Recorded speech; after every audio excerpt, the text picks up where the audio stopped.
Hijriah atau bertepatan dengan tanggal 5 April 2024 akan disampaikan oleh Dr. Haji Mad Ari MH. Pelaksanaan salat tarawih di Masjid Darut Tauhid.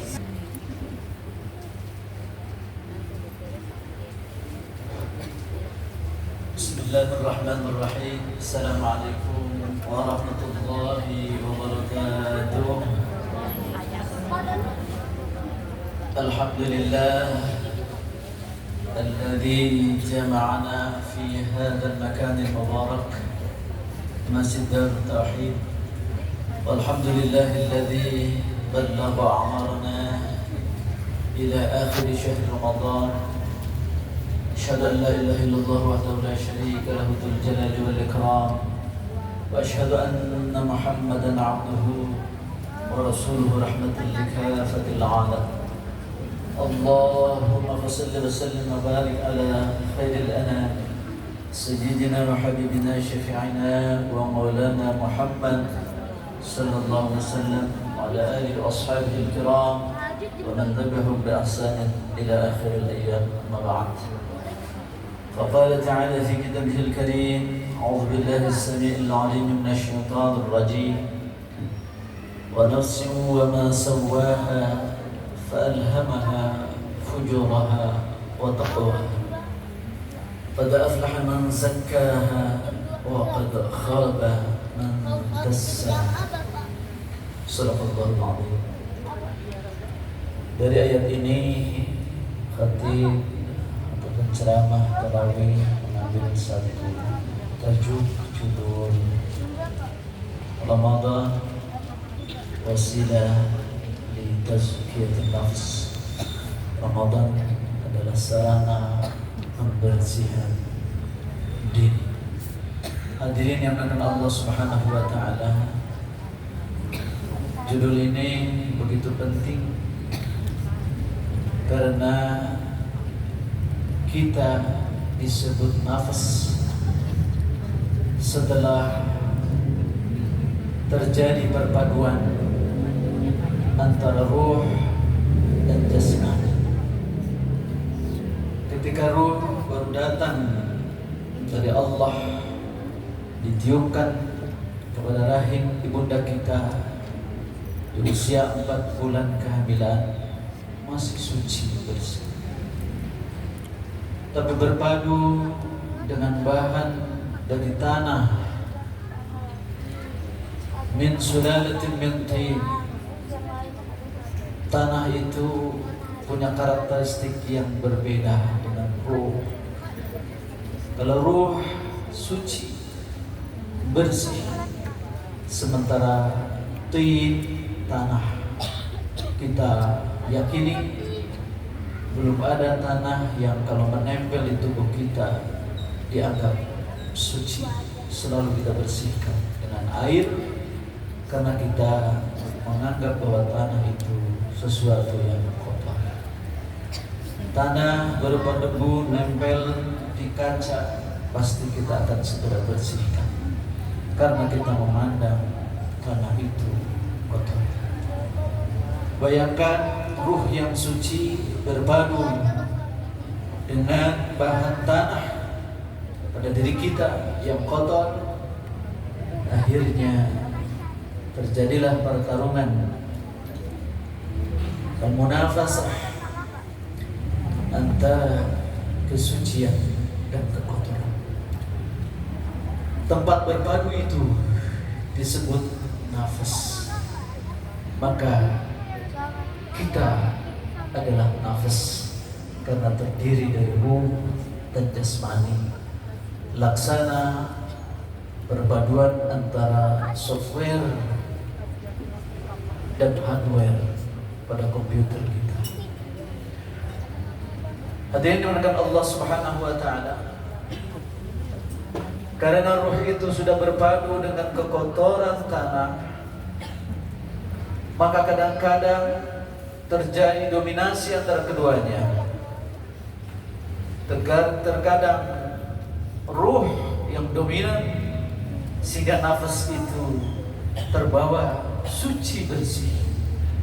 Kadang-kadang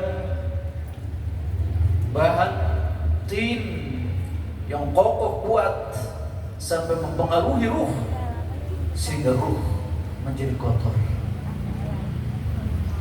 Maka untunglah oleh Allah Subhanahu wa ta'ala pertarungan antara jasmani dan rohani ini ada yang bisa melerainya, yang bisa mengendalikannya. Siapa itu?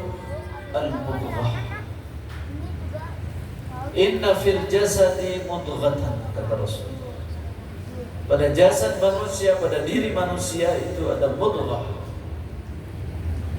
In salahat salaha sairul jasad, wa in fasadat fasadat sairul jasad. Ala wa hiya al-qalb. Jadi ini satu anugerah dari Allah Subhanahu wa ta'ala. Ada satu kekuatan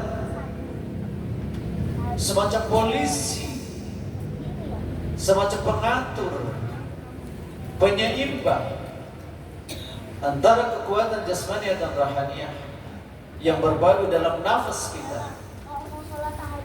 Dialah al-qalb. Hanya persoalannya si kalbu kita pun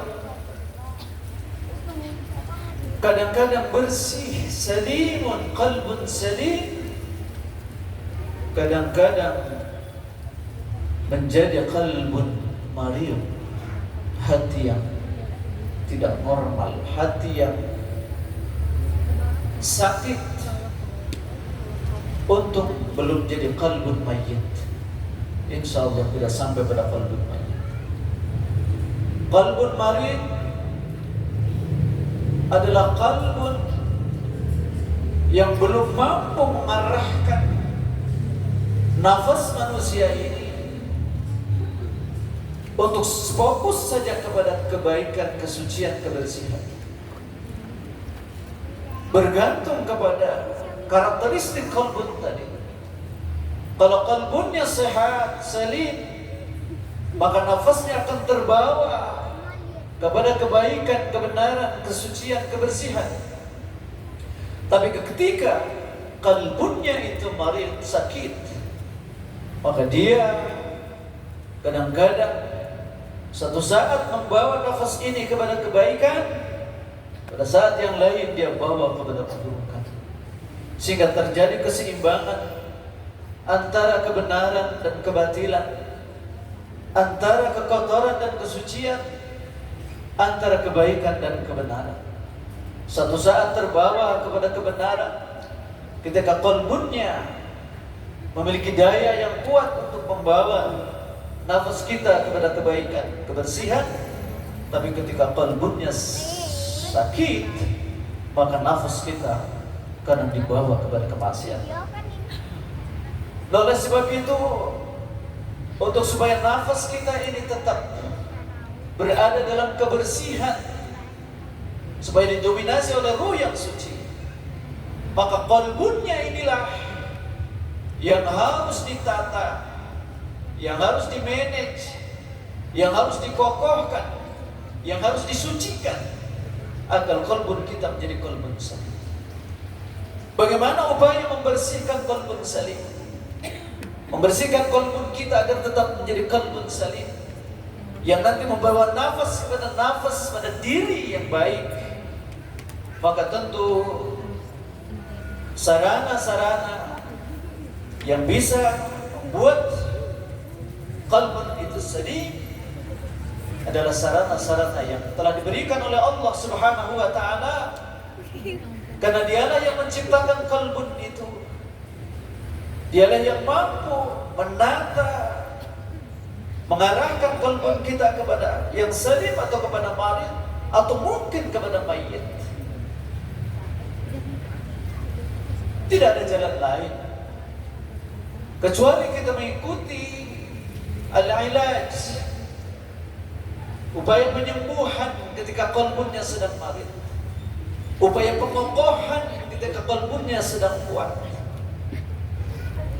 Caranya tentu tidak bisa oleh diri kita sendiri, kecuali kita meminta sarana yang telah diberikan oleh Allah Subhanahu wa Ta'ala. Karena Allah yang Maha tahu, karena Dia yang membolak-balikkan nafas kita, kalbu kita. Maka jalan satu-satunya untuk kita bersihkan kalbu kita yang nanti membawa nafas kita kepada kebenaran adalah mengikuti tata kelola dari Allah Subhanahu wa Ta'ala. Allah Subhanahu wa Ta'ala telah memberikan tarbiyah, pelatihan-pelatihan untuk pembersihan diri kita, pembersihan kalbu kita melalui sarana-sarana yang khas, yang istimewa, yang telah diberikan kepada Rasulullah SAW. Dan Rasulullah SAW terus dipraktekkan kepada umatnya. Apa itu? Yaitu fasilitas-fasilitas yang mampu membuat hati kita lebih dekat kepada Allah Subhanahu wa Ta'ala. Oleh sebab itu, kita bersyukur kepada Allah yang telah memberikan sarana-sarana, fasilitas-fasilitas pembersihan diri kita. Pertama adalah as-salawatul khams. Kata Rasul, as-salawatul khams kafaratun lima bainaha. Karena nafas ini berpadu dengan bahan kotor, sehingga kadang-kadang tergelincir kepada dosa-dosa. Maka agar nafas kita tetap bersih, kalbu kita tetap bersih, maka berdekatlah kepada Allah melalui as-salawatul khams. Karena salat 5 waktu ini, kata Rasul, laksana membersihkan badan 5 kali dengan mandi. Kata Rasul, siapakah yang badannya lebih bersih daripada orang yang mandi 5 kali? Pasti orang yang mandi setiap hari 5 kali, badannya akan lebih bersih daripada orang yang tidak mandi sama sekali atau mandi hanya sekali. Maka inilah sarana pembersihan kalbu kita untuk bisa mengendalikan nafas kita kepada kebenaran. Ada as-salawatul khams, salat 5 waktu. Ini adalah kebutuhan kita. Jangan menganggap ini sebuah beban. Sebab apa? Tidak mungkin Allah memberikan aturan, perintah, larangan kecuali untuk kepentingan kita, untuk keuntungan kita. Jadi sholat 5 waktu adalah kebutuhan manusia. Bahkan hari ini orang-orang yang gelisah jiwanya, mereka memburu sholat. Karena di dalam sholat ada terapis spiritual yang tidak dimiliki oleh yang lain, yang tidak ada di tempat lain. Sekarang sedang diburu ini sholat. Bahkan orang-orang Eropa sekarang mereka banyak yang gelisah, bukan karena kekurangan harta, bukan karena tidak populer dalam hidupnya. Justru kekayaan yang didorong oleh sikap materialisme barat ini hanya menghasilkan diri manusia yang kosong, yang gersang, yang sempit jiwanya, sehingga hari-hari mereka lebih memilih minum minuman keras, memilih berzina, memilih hiburan-hiburan malam, narkoba, dan lain sebagainya, yang justru tidak menjadi solusi bagi kekuatan jiwanya. Kenapa? Karena ada kekosongan. Ada kekosongan rohaninya. Karena tidak pernah dibersihkan rohaninya, sebab tidak punya sarana untuk pembersihannya. Maka ketika mereka mengenal Islam, di dalamnya ada as-salawatul khamsu, ada salat, mereka mencoba salat, dan sesudah mereka salat ternyata menjadi solusi bagi mereka untuk mengembalikan ketentraman, ketenangan jiwa. Sebab as-salat adalah sebuah zikrullah.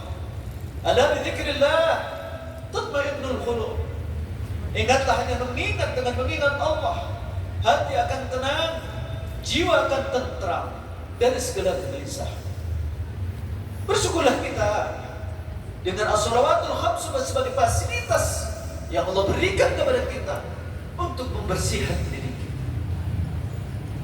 Kalau selama sholat ke sholat masih ada sisa-sisa kotoran-kotoran, maka Allah berikan fasilitas mingguan berupa al-jum'atu ila al-jum'ah kafaratun lima bainahuma. Antara Jum'ah yang satu dengan Jum'ah yang lain pun adalah fasilitas dari Allah Subhanahu wa taala untuk pembersihan diri kita dari kekotoran-kekotoran dosa. Ini luar biasa. Kalau kita sempat berumrah, berhaji, maka al-umratu ila al-umrati kafaratun lima bainahuma. Antara satu umrah dengan umrah yang lain, itu pun ada fasilitas pembersihan dosa-dosa kita, pembersihan nafas kita dari kekotoran, pembersihan qalb kita dari kesakitan, apalagi dari kematian. Ini sebuah fasilitas yang diberikan oleh Allah Subhanahu wa taala. Dan puncaknya, ketika kita selama 11 bulan yang lalu masih tersisa kotoran-kotoran dosa, karena belum habis dengan sholat 5 waktu, karena belum habis bersih oleh Jumat dengan Jumat, maka puncaknya Allah berikan fasilitas utama, satu kesempatan yang tidak pernah diberikan kepada umat-umat terdahulu, hanya kepada umat akhir zaman, umat Nabi Allah Muhammad SAW, yaitu syahrul Ramadan, bulan suci Ramadan. Disebut bulan suci karena ini adalah sarana satu bulan bagi kita untuk mentazkiyah nafas kita, untuk membersihkan diri kita melalui amalan-amalan Ramadan, siangnya maupun malamnya, dengan seluruh tatanan aturan yang telah diberikan oleh Rasulullah SAW kepada kita. Kalau kita ikuti itu jalan sunnah Rasulullah SAW untuk menjalankan ibadah-ibadah selama bulan Ramadan, maka ada jaminan dari Allah SWT untuk pensucian diri kita lebih suci lagi, seperti bayi berlahir. Itulah syahrul Ramadan. Maka beruntunglah, kata Rasul, orang-orang yang sedang melewati Ramadan dan mendapatkan ampunan Allah Subhanahu wa taala. Sebaliknya merugi mereka yang sudah menyelesaikan Ramadan, malah tidak mendapatkan ampunan Allah Subhanahu wa taala. Sebab tidak ada tiket untuk menuju surga Allah Subhanahu wa taala. Surga Allah, tiketnya adalah qalbun salim. Illa man atallaha biqalbin salim. Manusia yang bertemu dengan Allah, bertemu surga Allah, adalah yang memiliki qalbun salim. Malaikat pernah melaknat, mengutuk orang yang di Ramadan tidak mendapatkan ampunan Allah SWT.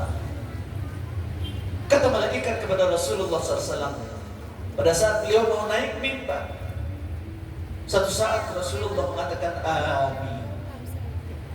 Bingung para sahabat, mengaminkan siapa Rasulullah SAW. Lalu naik tangga yang kedua, beliau mengatakan amin. Tambah bingung para sahabat, mengaminkan siapa ini Rasulullah. Kemudian naik tangga ketiga yang terakhir, Rasul pun mengatakan amin. Tambah bingung Rasulullah SAW. Akhirnya qila ya Rasulullah, hinama sa'idta al-mimbar qala amin amin amin. Ada apa wahai Rasulullah? Kata Rasulullah SAW, man adraka Ramadan, man adraka syahr Ramadan wa lam yughfar lahu, wa lam yughfar lahu fa'ab'adahu Allah, fadakhala an-nar fa'ab'adahu Allah, fa'ab'adahu Allah. Qul amin, faqultu amin. Wahai Rasulullah, ketahuilah, barang siapa yang memasuki bulan Ramadan dan sampai akhir bulan Ramadan, walam yughfar lahu, tetapi dia tidak mendapatkan ampunan Allah, maka dakhalan nar, kata malaikat Jibril, dia akan masuk neraka. Wa ab'adahu Allah, dan Allah sendiri akan melemparkannya ke dalam neraka. Katakan amin wahai Rasulullah. Faqultu, maka kata Rasul, saya katakan amin. Artinya betapa malaikat Jibril turut mengutuk orang-orang yang memasuki bulan suci Ramadan tidak mendapatkan ampunan Allah. Artinya jiwanya kotor dengan dosa-dosa. Dosa-dosanya tidak bersih oleh Ramadan, sebab mungkin dia tidak memaksimalkan bulan suci Ramadan dengan amalan iman dan ibadah yang disunahkan oleh Rasulullah SAW, di mana siangnya pengampunan dosa, malamnya pengampunan dosa. Man shoma Ramadhana imanan wa ihtisaban ghufira lahu ma taqaddama min dhanbihi. Barang siapa yang di siang harinya saum dengan dasar iman dan mengharap ridha Allah Subhanahu wa taala, ghufira lahu ma taqaddama min dhanbihi, seluruh dosanya diampuni oleh Allah Subhanahu wa taala. Berarti orang yang saum dengan niat karena Allah ada jaminan bersih dosa-dosa, dia mendapat ampunan Allah Subhanahu wa taala. Malam harinya qama Ramadan imanan wa ihtisaban ghufira lahu ma taqaddama min dhanbi. Barang siapa yang di malam harinya dia melakukan qiyamul lail, salat tarawih, ghufira lahu ma taqaddama min dhanbi, juga diampuni dosa-dosanya.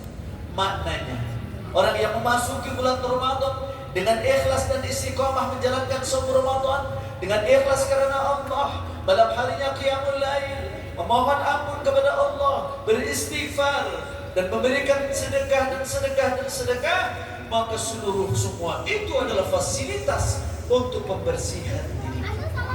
Oleh sebab itu judul tadi bahwa saum adalah sarana pembersihan diri.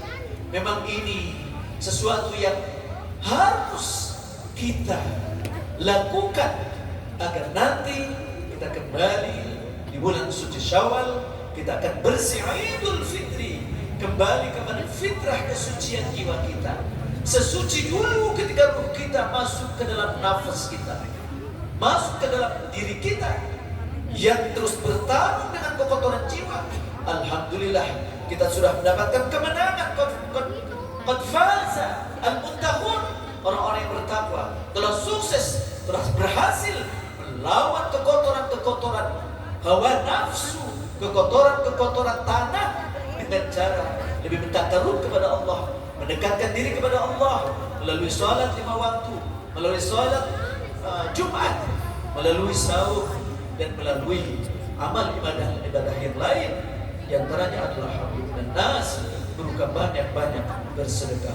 Insyaallah di akhir Ramadan kita benar-benar kembali kepada fitrah kesucian jiwa kita, sehingga kita punya tiket untuk menuju surga Allah Subhanahu wa taala. Barakallahu lakum bil ayati wa dzikril hakim. Taqabbal minni wa minkum tilawatahu innahu huwas samiul alim. Semoga ada manfaatnya. Kurang lebihnya mohon maaf. Aku qouli hadza wa astaghfirullah li wa lakum. Assalamualaikum warahmatullahi wabarakatuh.